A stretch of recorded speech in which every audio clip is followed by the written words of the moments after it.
తిరుమల తిరుపతి దేవస్థానం ఉపయోగించేటువంటి లడ్డూ ప్రసాదంలో ఉపయోగించేటువంటి నెయ్యిలో జరిగినటువంటి కల్తీలు అవశేషాల గురించి సిట్ ఒక నివేదిక ప్రభుత్వానికి పంపింది. ఇందులో రెండు ఉన్నాయి. ఒకటి ఛార్జ్ షీట్, రెండవది ప్రభుత్వానికి సపరేట్ గా ఒక లేఖ రాసింది, 11 పేజీల లేఖ. అది మీకు ఇవ్వడం జరుగుతుంది. దాంతో పాటు తిరుమల తిరుపతి దేవస్థానం వారికి భవిష్యత్తులో చేపట్టాల్సినటువంటి రిఫార్మ్ స్ట్రెంగ్థనింగ్ చేసేటువంటి మెకానిజం మీద వాళ్ళకు వచ్చినటువంటి సలహాలు వాటిని ఇవ్వడం జరిగింది. ఛార్జ్ షీట్ అనేటువంటిది కోర్టులో ఫైల్ చేయబడింది. కోర్టు అధికారికంగా దాన్ని ఇంతవరకు కాగ్నిజెన్స్ లెక్ తీసుకున్నట్టు మనకు తెలియరాలేదు. కాగ్నిజెన్స్ లెక్ తీసుకున్న తర్వాత నంబర్ అయిన తర్వాత మాత్రమే మాకు అధికారికంగా ఛార్జ్ షీట్ అనేటువంటిది ప్రభుత్వానికి కానీ అందులో ఉన్నటువంటి కక్షిదారులకు కానీ దొరుకుతుంది. ప్రభుత్వానికి వచ్చినటువంటి నివేదిక ఏదైతే ఉందో ఈ రోజు దీంట్లో self contained note for initiation of suitable action as deemed fit against the erring committee members and senior TTD officers.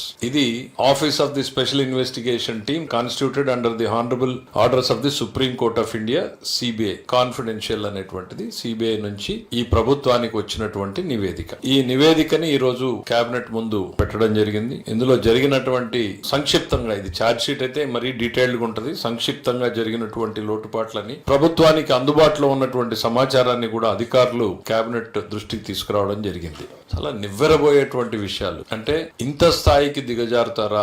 Yes, నిన్న వాళ్లే అన్నారు కల్తీ సహజమని ఎక్కడో అన్నారు. ఒకవేళ వాళ్ళ మాట నిజమా కాదా అనేటువంటిది పక్కన పెడితే, శ్రీవారి క్షేత్రంలో ఇంత స్థాయిలో అక్రమాల్ని తెలియక జరిగితే తప్పనొచ్చు, తెలిసి కళ్ళ ముందు జరుగుతూ ఉంటే కూడా మౌనంగా ఉన్నారా, అందులో భాగస్వాముల అనేటువంటిది కూడా అనుమానం వస్తే ఖచ్చితంగా భాగస్వాములు అనే రకంగానే మనకున్నటువంటి అన్ని ఆధారాలు తేల్తా ఉన్నాయి.